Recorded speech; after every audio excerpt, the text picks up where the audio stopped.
Men Toshkentga qiz uzatib Maqsuda Otajonovani to'yiga bordik.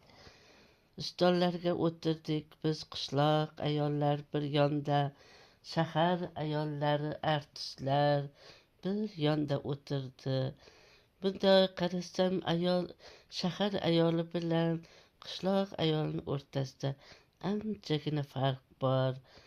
Bilmadim, yomonlash emasu shahar ayolida zo'r xislatlar, lekin qishloqniki o'ta samimiyligi baribir o'zi qandaydir odamni jalb qilar ekan.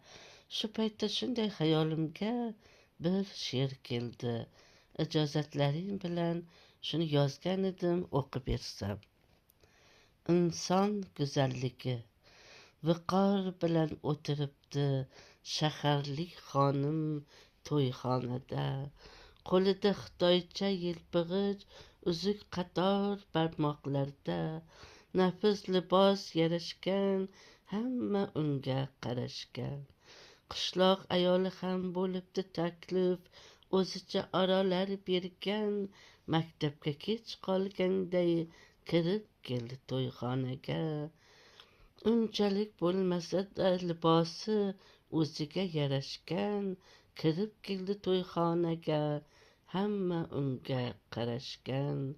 Sipo bilan vilkani ushlaydi shaharlik xonim, qo'lida dast ro'molchada damodam artadi labini.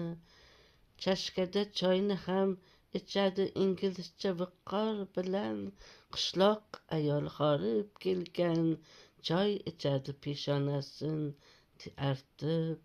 Dugonasin holini so'raydi urug' aymog'igacha. Tandirda uzilgan qip-qizil nonday yuzi qizarib.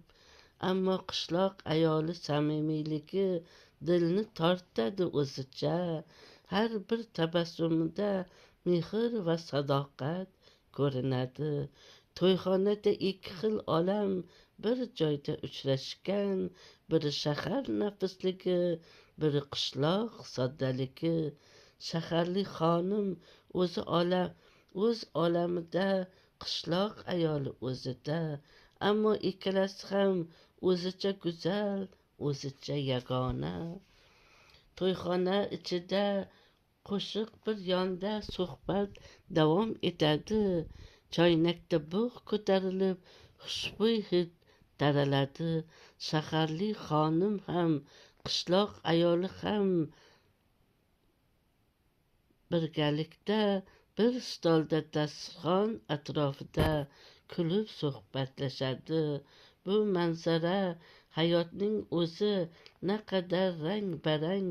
Shaharni ham qishloqni ham birlashtirgan bir narsa insonning o'ziga xos go'zalligi, odobi albatta.